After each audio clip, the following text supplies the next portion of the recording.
வணக்கம். இந்திய நேரப்படி இரவு 8:30 மணி செய்திகள். முதலில் ஜெம் தலைப்புச் செய்திகளை காணலாம். ஜன்தன் யோஜனா திட்டம் தொடங்கி 10 ஆண்டுகள் நிறைவு. பிரதமர் நரேந்திர மோடி பெருமிதம். வல்லுறவு குற்றவாளிகளுக்கு மரண தண்டனை விதிக்க சட்டப்பேரவையில் மசோதா தாக்கல் செய்யப்படும். மேற்கு வங்க முதலமைச்சர் மம்தா பானர்ஜி உரை. அரசு விரைவு போக்குவரத்து கழகத்திற்கு 150 புதிய பேருந்துகள் வழங்கப்பட்டன. பேருந்தை இயக்கி வைத்தார் அமைச்சர் உதயநிதி ஸ்டாலின். தமிழகத்தில் தனியார் நிறுவன வேலைகளில் 80% பணிகளை தமிழர்களுக்கு வழங்கும் சட்டத்தை நிறைவேற்ற வேண்டும். பாமக நிறுவனர் மருத்துவர் ராமதாஸ் வலியுறுத்தல். சட்டசபை தேர்தல் பிரச்சாரத்தை இப்போதே தொடங்க வேண்டும். திமுக பிரமுகரின் இல்ல திருமண விழாவில் அமைச்சர் உதயநிதி ஸ்டாலின் உரை. இனி விரிவான செய்திகளை காணலாம். ஜன்தன் யோஜனா திட்டம் தொடங்கி 10 ஆண்டு நிறைவு பெற்ற நிலையில் பிரதமர் நரேந்திர மோடி பெருமிதம் தெரிவித்துள்ளார். ஏழைகள் அனைவரும் வங்கிக் கணக்கு தொடங்க கடந்த 2014ஆம் ஆண்டு பிரதமர் நரேந்திர மோடி ஜன்தன் திட்டத்தை அறிமுகம் செய்தார். இந்நிலையில் ஜன்தன் திட்டம் தொடங்கப்பட்டதன் 10ஆம் ஆண்டு நினைவை முன்னிட்டு பிரதமர் நரேந்திர மோடி செய்தி வெளியிட்டுள்ளார். அதில் ஜன்தன் திட்டம் தொடங்கப்பட்டு 10 ஆண்டு என்பது ஒரு முக்கிய தருணத்தை குறிக்கிறது எனவும், இத்திட்டம் வெற்றியடைய உழைத்த அனைவருக்கும் பாராட்டுகள் எனவும், நிதி உள்ளடக்கத்தை அதிகரிப்பதிலும் கோடிக்கணக்கான மக்களுக்கும் குறிப்பாக பெண்கள், இளைஞர்கள் மற்றும் விளிம்பு நிலை சமூகங்களுக்கு கண்ணியம் அளிப்பதிலும் ஜன்தன் திட்டம் முதன்மையானது என பிரதமர் நரேந்திர மோடி தெரிவித்துள்ளார். வல்லுறவு குற்றவாளிகளுக்கு மரண தண்டனை விதிக்கும் வகையிலான மசோதாவை சட்டப்பேரவையில் தாக்கல் செய்ய உள்ளதாக மேற்கு வங்க முதலமைச்சர் மம்தா பானர்ஜி தெரிவித்துள்ளார். திரிணாமுல் காங்கிரஸ் கட்சியின் சத்ர பரிஷத் நிறுவன நாளை ஒட்டி அக்கட்சி சார்பில் பேரணி நடைபெற்றது. RG கவுர் மருத்துவமனையில் வன்கொடுமை செய்து கொல்லப்பட்ட முதுநிலை பெண் மருத்துவ மாணவியை நினைவு கூறும் வகையில் இப்பேரணி நடைபெற்றது. பேரணியில் மேற்கு வங்க முதலமைச்சர் மம்தா பானர்ஜி கலந்து கொண்டு பேசினார். அப்போது வல்லுறவு குற்றவாளிகளுக்கு மரண தண்டனை விதிக்கும் வகையிலான மசோதாவை சட்டப்பேரவையில் தாக்கல் செய்ய உள்ளதாகவும், மசோதாவிற்கு ஆளுநர் ஒப்புதல் அளிக்க வேண்டும் என்றும், அவ்வாறு ஒப்புதல் அளிக்காவிட்டால் ஆளுநர் மாளிகையை முற்றுகையிட்டு போராட்டத்தில் ஈடுபடுவோம் எனவும் மேற்கு வங்க முதலமைச்சர் மம்தா பானர்ஜி தெரிவித்துள்ளார். அரசு விரைவு போக்குவரத்து கழகத்திற்கு 150 புதிய பேருந்துகளை விளையாட்டு மேம்பாட்டுத்துறை அமைச்சர் உதயநிதி ஸ்டாலின் தொடங்கி வைத்தார். அரசு விரைவு போக்குவரத்து கழகத்திற்கு ரூபாய் 90 கோடியே 52 லட்சம் மதிப்பீட்டில் BS5 ரக 150 பேருந்துகள் வழங்கப்பட்டுள்ளது. இதனை பொதுமக்களின் பயன்பாட்டிற்காக சென்னை பல்லவன் சாலையில் உள்ள மத்திய பணிமனையில் நடைபெற்ற நிகழ்ச்சியில் அமைச்சர் உதயநிதி ஸ்டாலின் கொடியசைத்து தொடங்கி வைத்தார். நிகழ்ச்சியில் அமைச்சர்கள் சிவசங்கர், சேகர் பாபு, மேயர் பிரியா, போக்குவரத்துறை செயலாளர் பனீந்திர ரெட்டி, போக்குவரத்து கழக மேலாண் இயக்குநர் உள்ளிட்ட அரசின் உயர் அதிகாரிகள் பங்கேற்றனர். தமிழகத்தில் தனியார் நிறுவன வேலைகளில் 80% பணிகளை தமிழர்களுக்கு வழங்கப்படுவதை உறுதி செய்யும் சட்டத்தை உடனடியாக நிறைவேற்ற வேண்டும் என்று பாமக நிறுவனர் மருத்துவர் ராமதாஸ் வலியுறுத்தியுள்ளார். இது தொடர்பாக பாமக நிறுவனர் மருத்துவர் ராமதாஸ் அறிக்கை வெளியிட்டுள்ளார்.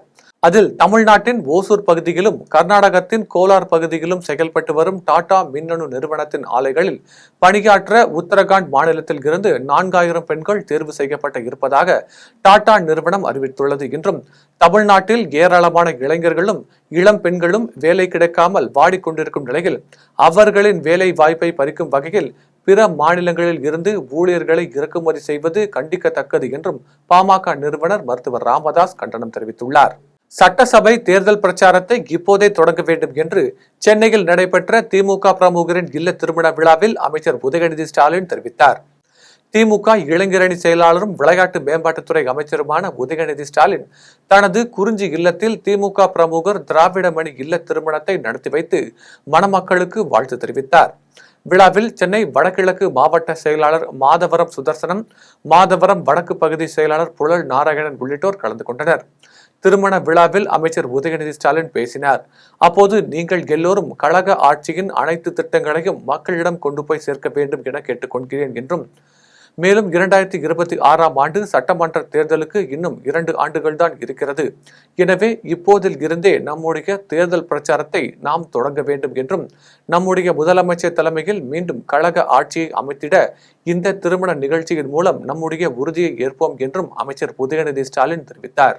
மத்திய அரசு கொண்டு வந்துள்ள 3 குற்றவியல் சட்டங்களை திரும்ப பெற வேண்டும் என வலியுறுத்தி கோவில்பட்டி வழக்கறிஞர் சங்கத்தினர் மனித சங்கிலி போராட்டத்தில் ஈடுபட்டனர். தூத்துக்குடி மாவட்டம் கோவில்பட்டி நீதிமன்ற வளாகத்தில் வழக்கறிஞர் சங்கம் சார்பில் சங்கத்தின் தலைவர் சங்கர் கணேஷ் தலைமையில் மத்திய அரசு கொண்டு வந்த 3 குற்றவியல் சட்டங்களை திரும்ப பெற வேண்டும் என வலியுறுத்தி வழக்கறிஞர்கள் மனித சங்கிலி போராட்டத்தில் ஈடுபட்டனர். அப்போது மத்திய அரசு உடனடியாக 3 குற்றவியல் சட்டங்களை திரும்ப பெற வேண்டும், இல்லையென்றால் தொடர் போராட்டம் நடத்தப்படும் என கண்டன கோஷங்கள் எழுப்பினர். மனித சங்கிலி போராட்டத்தில் ஆண் பெண் வழக்கறிஞர்கள் என 50க்கும் மேற்பட்டோர் கலந்து கொண்டனர்.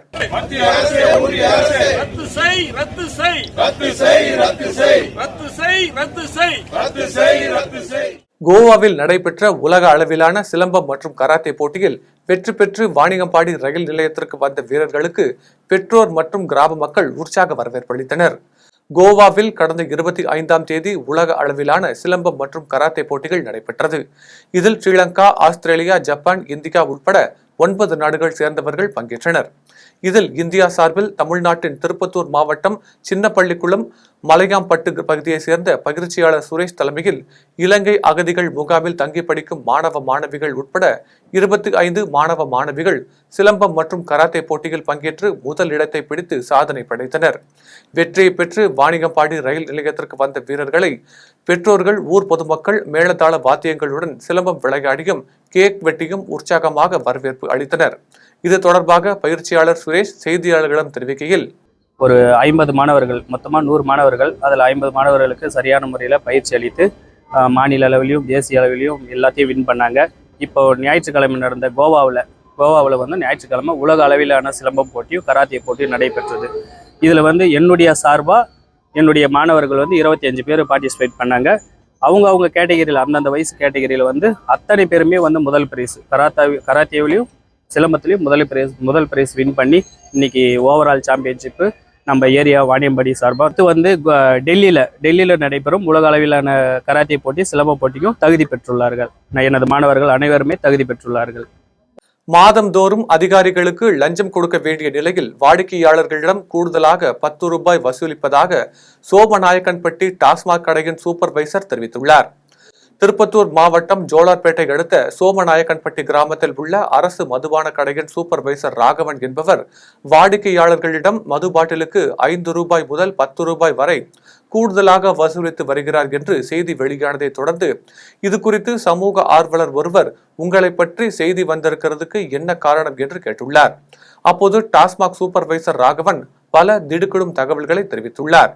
அதில் வாணியம்பாடியில் ஒரு டீம் இருக்கிறார்கள், அவர்கள் தினம்தோறும் வந்து மாமூல் வாங்கி விடுவார்கள் என்றும், அதுபோக சேலம் அலுவலகத்தில் SRM இருப்பவர்களுக்கு தொழில் சங்கம் மூலமாக மாதம் 3000 கொடுத்து விடுவோம் எனவும் அவர்கள் அதிகாரிகளுக்கு அனுப்பி விடுவார் எனவும், சேலம் அதிகாரியின் கையில் 500 டாஸ்மாக் கடைகள் உள்ளது எனவும், ஒரு கடைக்கு ரூபாய் 3000 மாதம் தோறும் கொடுக்கப்படுகிறது என்றும் சூப்பர்வைசர் தெரிவித்துள்ளார்.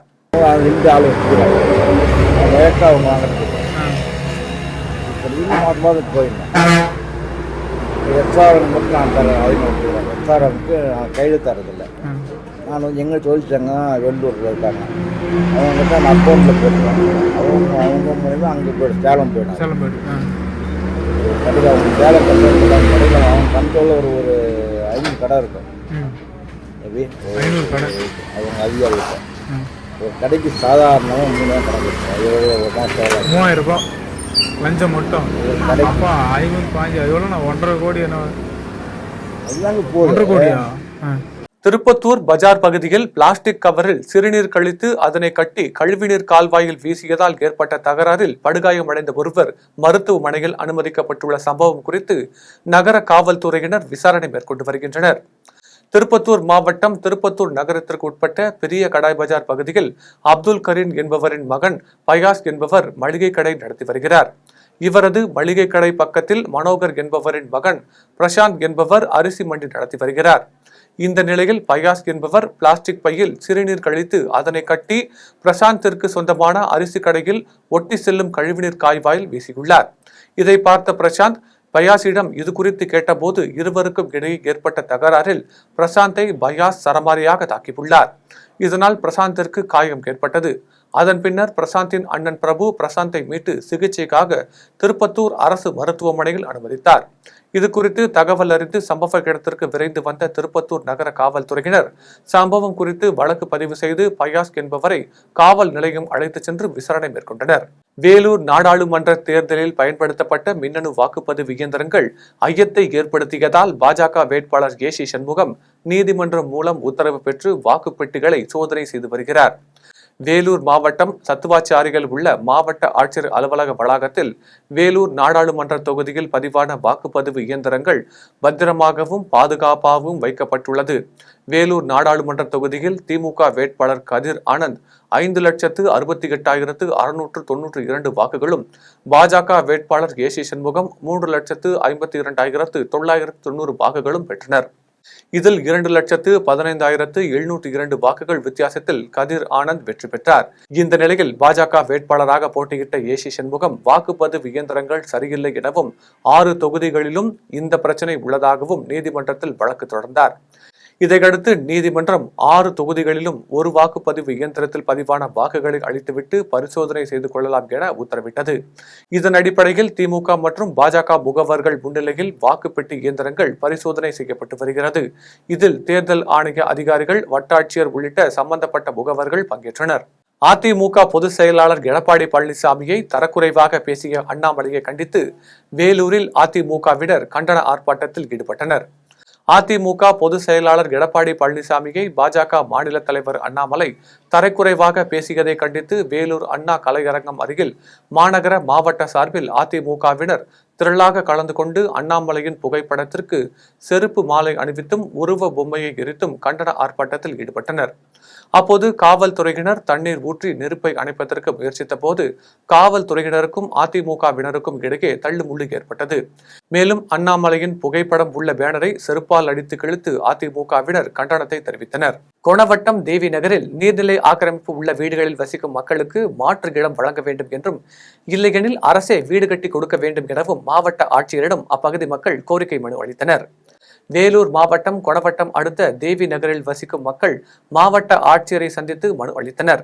அதில் தேவி நகரில் 80 ஆண்டுகளாக வீடு கட்டி 42 குடும்பத்தினர் வசித்து வருகிறோம் என்றும், வீட்டிற்கு வரி செலுத்தி வருவதுடன் மின் இணைப்பு, குடிநீர் குழாய் இணைப்பு பெற்றுள்ளோம் என்றும், அப்பகுதியில் வசிக்கும் மக்கள் கூலி வேலை, சுமை தூக்கும் தொழில், தூய்மை பணி மற்றும் பீடி இலை சுருட்டும் தொழிலில் ஈடுபட்டு வருகிறோம் எனவும், கஷ்டப்பட்டு அருகில் உள்ள பள்ளியில் பிள்ளைகளை படிக்க வைத்து வருகிறோம் என்றும் தெரிவித்தனர். மேலும் கொணவட்டம் தேவி நகரில் நீர்நிலை ஆக்கிரமிப்பு உள்ள வீடுகளில் வசிக்கும் எங்களுக்கு மாற்று இடம் வழங்க வேண்டும் என்றும், இல்லையெனில் அரசே வீடு கட்டி கொடுக்க வேண்டும் எனவும் மனுவில் தெரிவித்தனர். நாங்க ஒரு 80 வருஷமா இருக்கிறோம் அந்த இடத்துல. எங்களை திடீர்னு அரசாங்கம் காலி பண்ணுன்னு சொல்றாங்க. நாங்க பசங்க படிப்பெல்லாம் பாதிக்குது, எங்களுடைய வேலை வாய்ப்பெல்லாம் பாதிக்குது. வேற இடம், மாற்று இடம் எங்களுக்கு ஏதாவது செஞ்சு தரணும். எங்களுக்கு வேற எந்த இதுவும் கிடையாது. எல்லாருமே நாங்க கூலி தொழில் செய்யறவங்க தான். நாங்க மொத்த பேருமே கூலி தொழிலாளிங்க தான். பீடி தொழில், அந்த மாதிரி கட்டுமான தொழில் மாதிரி தான் நாங்க போவோம். அதனால வீடு கட்டி மாற்று இடம் கொடுத்தாலும் எங்களுக்கு வீடு கட்டி தந்தா ரொம்ப நல்லது எங்களுக்கு. ஆவடி மாநகராட்சியில் புதிதாக பொறுப்பேற்றுள்ள ஆணையர் கந்தசாமி முன்னிலையில் ஆலோசனை கூட்டம் நடைபெற்றது. ஆவடி மாநகராட்சியில் மேயர் உதயகுமார் தலைமையிலும் புதிதாக பொறுப்பேற்றுள்ள மாநகராட்சி ஆணையர் கந்தசாமி முன்னிலையிலும் ஆலோசனை கூட்டம் நடைபெற்றது. கூட்டத்தில் 48வது வார்டின் மாமன்ற உறுப்பினர்கள் பங்கேற்றனர். கூட்டத்தில் 1வது வார்டு உறுப்பினர் பிரகாஷ் பேசினார். அப்போது தனது வார்டிற்கு உட்பட்ட பல பகுதிகளில் 50 ஏக்கர் வரை வனத்துறைக்கு சொந்தமான இடங்கள் உள்ளது என்றும், இப்பகுதிகளில் 50 ஆண்டுகளுக்கு மேலாக மக்கள் வீடு கட்டி வசித்து வருகின்றனர் எனவும், அவர்களுக்கு பட்டா வழங்கி வனத்துறை மற்றும் இடத்தை வழங்க வேண்டும் எனவும் தெரிவித்தார். இதற்கு பதிலளித்த மாநகராட்சி ஆணையர், நீங்கள் சொல்வதை போன்று மக்கள் வசித்து வந்தால் அதை செய்வதற்கு மாநகராட்சிக்கு அதிகாரம் இல்லை எனவும், இதை மாவட்ட ஆட்சியருக்கு பரிந்துரை செய்து பரிசீலனை செய்ய வலியுறுத்துகிறேன் எனவும் மாநகராட்சி ஆணையர் கந்தசாமி தெரிவித்தார். இதுபோன்று பல வார்டு உறுப்பினர்களும் தங்கள் பகுதியில் உள்ள பிரச்சனைகளை எடுத்துரைத்தனர். இதனைத் தொடர்ந்து புதிதாக பொறுப்பேற்றுள்ள ஆணையர் கந்தசாமிக்கு மாநகராட்சி மேயர் உதயகுமார் மற்றும் மண்டல குழு தலைவர்கள் சால்வை அணிவித்து மரியாதை செய்தனர். குண்டும் குழியுமாக உள்ள கீழ்பாலானந்தல் ஊரக சாலையை சீரமைக்க வேண்டும் என பொதுமக்கள் கோரிக்கை விடுத்துள்ளனர். திருவண்ணாமலை மாவட்டம் கீழ்பாலானந்தல் வழியாக செல்லும் ஊரக சாலை 3 கிலோமீட்டர் தூரத்துக்கு குண்டும் குழியுமாக உள்ளதால் பள்ளி கல்லூரி மாணவர்கள், கர்ப்பிணி தாய்மார்கள், பொதுமக்கள் மற்றும் வாகன ஓட்டிகள் பெரும் சிரமப்பட்டு வருகின்றனர். மேலும் அரசு பேருந்தை இயக்குவதற்கு ஓட்டுநர்கள் அச்சமடைந்துள்ளனர். எனவே அரசு உடனடியாக நடவடிக்கை எடுத்து குண்டும் குழியுமாக உள்ள சாலையை சரி செய்ய வேண்டும் என பொதுமக்கள் கோரிக்கை விடுத்துள்ளனர். சாயல்குடி அடுத்த தரக்குடியில் அமைந்துள்ள கோவில் பிரச்சினை தொடர்பாக ராமநாதபுரம் மாவட்ட ஆட்சியர் அலுவலகத்தை முற்றுகையிட்டு கிராம மக்கள் கோரிக்கை மனு அளித்தனர். ராமநாதபுரம் மாவட்டம் சாயல்குடி அடுத்த தரக்குடியில் ஸ்ரீ உமைய நாயகி அம்மன் திருக்கோவில் அமைந்துள்ளது. இப்பகுதியில் வசிக்கும் 9 சமுதாய மக்களுக்கும் பாத்தியப்பட்டதாக இக்கோவில் உள்ளது. தற்போதைய இந்து சமய அறநிலைத்துறை செயலாளர் நிர்வாகத்தில் உள்ளது. இந்நிலையில் தரக்குடி கிராமத்தை சேர்ந்த பெத்தராஜ் தலைமையில் கிராம மக்கள் ராமநாதபுரம் மாவட்ட ஆட்சியர் அலுவலகத்தில் மனு அளித்தனர். அதில் உமைய நாயகி அம்மன் திருக்கோவிலுக்கு அறங்காவல் தலைவர் தேர்ந்தெடுக்க வேண்டும், கோவில் விழா என்ற பெயரில் பொதுமக்களிடம் பணத்தை வசூல் செய்து மாவட்ட ஆட்சியர் அனுமதி இல்லாமல் வடமாடு ஜல்லிக்கட்டு நடத்தி சமூக ரீதியாக பிரச்சனைகளை ஏற்படுத்தும் நபர்கள் மீது சட்டப்படி நடவடிக்கை எடுக்க வேண்டும், அனைத்து சமுதாய பிரதிநிதிகள் பங்கேற்க நடவடிக்கை எடுக்க வேண்டும் என்றும் மனுவில் தெரிவித்துள்ளனர். மாவட்ட ஆட்சியாளர் முறையாக இதுக்கு நடவடிக்கை எடுக்க வேண்டும். மாவட்ட ஆட்சியாளர் மற்றும் காவல்துறை கண்காணிப்பாளர் அவர்களையும் சந்தித்து இது சம்பந்தமாக மனு கொடுக்க வந்திருக்கும். இவர்கள் நடவடிக்கை எடுக்காத பட்சத்தில் ஒரு ரெவடிசத்தை வளர்க்கும் விதமாக நடந்து கொண்டால் மீண்டும் இதே கலெக்டர் ஆபீஸில் இந்த ஜல்லிக்கட்டுங்கிற ஒரு விஷயம் என்னன்னா 144 செப்டம்பர் 10ஆம் தேதியிலிருந்து ஆரம்பிக்குது. இதையும் 4 பேருக்கு மேல் கொடுக்கக்கூடியங்கிற விதி இருந்தும் பலாயிரக்கணக்கான மக்கள் இந்த ஜல்லிக்கட்டு நடத்துறதுக்கு எந்த வகையில் அடிப்படையில் அனுமதி கொடுக்க முடியாது. இது இன்னொரு விஷயம், ராமநாதபுரம் மாவட்டத்துக்கு ஜல்லிக்கட்டு நடத்தவே அனுமதி இல்லை. கோர்ட்டு உத்தரவுப்படி ராமநாதபுரம் மாவட்டத்தை எங்கேயும் நடத்த முடியாது. அப்படி இருக்கிற போது நாங்கள் ராமநாதபுரம் மாவட்ட ஜல்லிக்கட்டு எங்கள் தரக்கூடிய நடத்துவோம் என்று சொல்லி அச்சடித்து பல லட்ச கணக்கில் வசூல் செய்துள்ளார்கள். இப்படி ஒரு சமூக விரோதிகள் மீது தக்க நடவடிக்கை எடுக்க வேண்டும். அதிமுக பொதுச் செயலாளர் எடப்பாடி பழனிசாமியை பாஜக மாநில தலைவர் அண்ணாமலை தரம் தாழ்த்தி பேசியதை கண்டித்து புதுக்கோட்டையில் அதிமுகவினர் அண்ணாமலையின் உருவ பொம்மையை எரித்தனர். அதிமுக பொதுச் செயலாளர் எடப்பாடி பழனிசாமியை பாஜக மாநில தலைவர் அண்ணாமலை தரம் தாழ்த்தி விமர்சனம் செய்ததாக கூறி புதுக்கோட்டை மாவட்டம் திருமயம் அதிமுக ஒன்றிய அலுவலகத்தில் இருந்து அதிமுக ஒன்றிய செயலாளர் ராமு மற்றும் பழனிவேல் ஆகியோர் தலைமையில் ஏராளமான அதிமுகவினர் ஊர்வலமாக திருமயம் பேருந்து நிலையத்திற்கு வந்தனர். அங்கு பாஜக மாநில தலைவர் அண்ணாமலைக்கு எதிராக கண்டன கோஷங்களை எழுப்பியதுடன் அண்ணாமலையின் உருவ பொம்மையை அதிமுகவினர் எரிக்க முயன்றனர். அப்போது உருவ பொம்மையை பறித்த காவல்துறையினருக்கும் அதிமுகவினருக்கும் இடையே வாக்குவாதம் ஏற்பட்டது. சேலம் மாவட்டம் எடப்பாடியில் இருசக்கர வாகன விபத்தில் மூளை சாவு அடைந்த வாலிபரின் உடல் உறுப்புகள் தானம் செய்யப்பட்டது. சேலம் மாவட்டம் எடப்பாடி நகராட்சிக்குட்பட்ட வெள்ளாண்டி வலசு பகுதியை சேர்ந்த கண்ணன் என்பவருக்கு 19 வயதில் மோகித்குமார் என்ற மகனும் 13 வயதில் ஒரு மகளும் உள்ளனர்.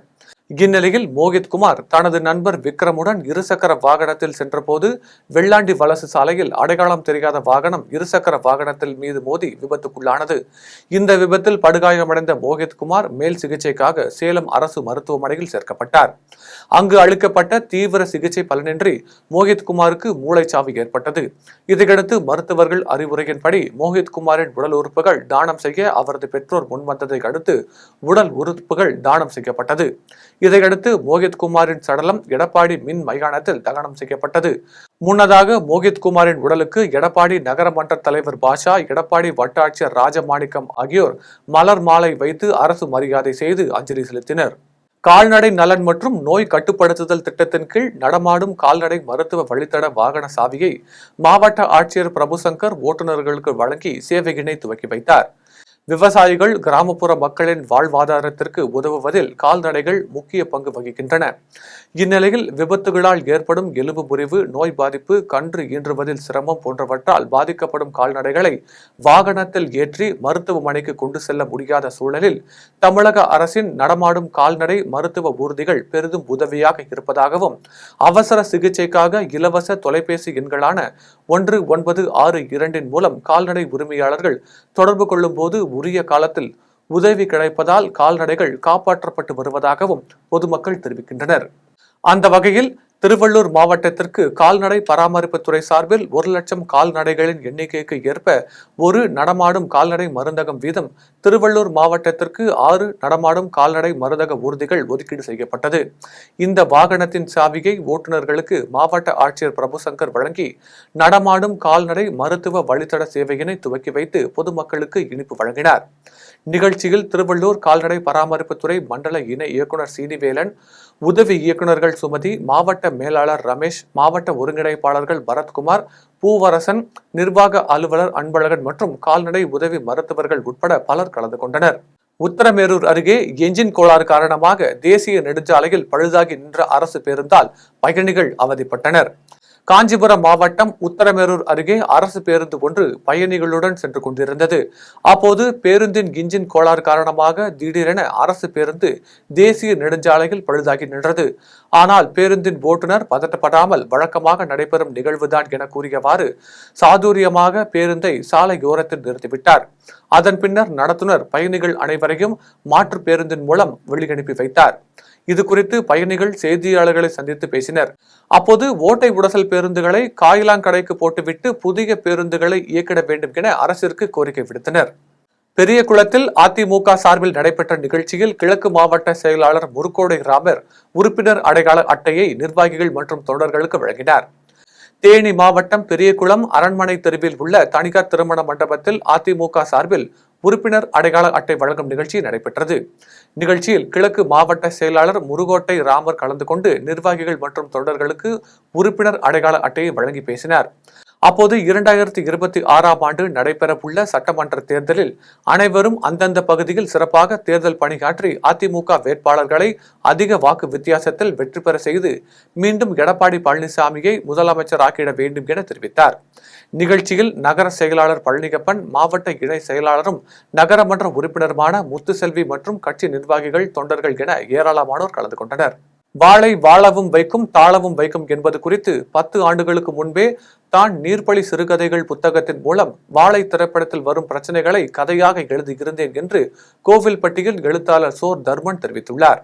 இது தொடர்பாக எழுத்தாளர் சோ தர்மன் செய்தியாளர்களை சந்தித்து பேசினார். அப்போது இயக்குனர் மாரி செல்வராஜ் இயக்கி கடந்த 23ஆம் தேதி வெளியான வாழை திரைப்படம் திரையரங்குகளில் வெளியாகி ரசிகர்களிடம் பெரும் வரவேற்பை பெற்று வருகிறது என்றும், இயக்குனர் மாரி செல்வராஜ் தன் வாழ்க்கையில் நடந்த அனுபவங்களை படமாக எடுத்துள்ளார் எனவும், வாழை திரைப்படத்தில் இடம்பெற்றிருந்த காட்சிகள் அனைத்தும் நீர்ப்பழி சிறுகதை புத்தகத்தில் இடம்பெற்றிருப்பதாகவும் சோ தர்மன் தெரிவித்துள்ளார். அதாவது இப்போ இந்த ஓடிக்கிட்டு இருக்கக்கூடிய வாழை திரைப்படம் இருக்கு இல்லையா, நான் குறிப்பிட்ட சில படங்கள் மட்டும்தான் பார்க்கக்கூடிய ஒரு ஆள். திரைப்படங்கள் விரும்பி பார்க்கறது கிடையாது. ஆனால் என்னுடைய எழுத்தாளர் நண்பர்கள்லாம் நிறையா பேர், ஐயா வாழை படம் பார்த்தீங்களா அப்படின்னா என்னென்னு கேட்கும்போது, அதில் நீங்கள் எழுதின சிறுகதையை நீங்கள் அப்படியே தான் படமாக்கியிருக்கிறாங்க அப்படிங்கிற தகவல் என்று சொன்னாங்க. அதனால் நான் நேற்று போய் வாழை படம் பார்த்தேன். கிட்டத்தட்ட ஒரு 10 வருஷத்துக்கு முன்னாடியே நான் இதே இப்போ எடுத்துக்கூடிய அந்த வாழை படத்தினுடைய கதை அப்படியே நான் சிறுகதையாக எழுதியிருக்கிறேன். கோவையில் நடைபெற்ற பிரியாணி பெல்லி போட்டியில் 100க்கும் மேற்பட்ட பிரியாணி பிரியர்கள் கலந்து கொண்டனர். கோவை ரயில் நிலையத்தில் அருகே உள்ள உணவகத்தில் பிரியாணி பெல்லி போட்டி நடைபெற்றது. போட்டியில் கலந்து கொள்ளும் போட்டியாளர்களுக்கு இலவசமாக பிரியாணி வழங்கப்படுவதுடன் அரை மணி நேரத்தில் 6 பிரியாணி சாப்பிடுபவர்களுக்கு ரூபாய் 1,00,000, 4 பிரியாணி மற்றும் 3 பிரியாணி சாப்பிடுபவர்களுக்கு முறையே ரூபாய் 50,000 மற்றும் 25,000 ரூபாய் பரிசு வழங்கப்படும் என அறிவிக்கப்பட்டது. இந்நிலையில் கோவை நகரம் மட்டுமின்றி அண்டை மாநிலமான கேரளாவில் இருந்தும் 100க்கும் மேற்பட்ட பிரியாணி பிரியர்கள் கலந்து கொண்டனர். நிகழ்ச்சியில் உணவக உரிமையாளர் பாபி செம்மனூர் செய்தியாளர்களை சந்தித்து பேசினார். அப்போது பிரியாணி சாப்பிடும் போட்டி ஜாலிக்காக நடத்தி வருவதாகவும், போட்டியில் பங்கேற்பவர்களின் திறமைக்கேற்றவாறு பரிசுகள் வழங்கப்படும் எனவும் தெரிவித்தார். இது தொடர்பாக மேலும் அவர் தெரிவிக்கையில், இப்போ கோயம்புத்தூர் ரயில்வே ஸ்டேஷன்ல போச்சே ஃபுட் எக்ஸ்பிரஸ் இந்த மாதிரி ஒரு ட்ரெயின் போட்டு அதுல 24 hours ஒரு ரெஸ்டாரண்ட் ஸ்டார்ட் பண்ணியாச்சு. அப்ப இன்னொரு ஒரு என்டர்டைன்மெண்ட்டுக்கு வேண்டி இன்னொரு காம்படிஷன் வச்சிருக்க. அதாவது 6 பிரியாணி சாப்பிட்டால் 1,00,000 ரூபாய் சம்மானம், 4 பிரியாணி சாப்பிட்டால் 50,000, 3 பிரியாணி சாப்பிட்டால் 25,000. அதுக்கப்புறம் புரோத்சாகன சம்மானம் இன்னும் நிறைய போயிட்டு இருக்கு. ராத்திரி 12 மணிக்கு வரைக்கும் 10,000, 5,000, 1,000 அந்த மாதிரி. ஃபுட் ஈட்டிங் ஆர்ட் அதுக்கு ப்ரமோட் பண்றதுக்கு, ஃபுட் ப்ரமோட் பண்றதுக்கு இந்த மாதிரி பண்ணிட்டு இருக்கு. சோளிங்கரில் உயிரிழந்த கல்லூரி மாணவருக்கு உரிய நிதி கேட்டு விடுதலை சிறுத்தை கட்சி ஒருங்கிணைந்த மாவட்டத்தின் சார்பில் மாபெரும் கண்டன ஆர்ப்பாட்டம் நடைபெற்றது. ராணிப்பேட்டை மாவட்டம் சோளிங்கர் அடுத்த பெருங்காஞ்சி பகுதியை சேர்ந்தவர் கல்லூரி மாணவர் கதிர்வேல்.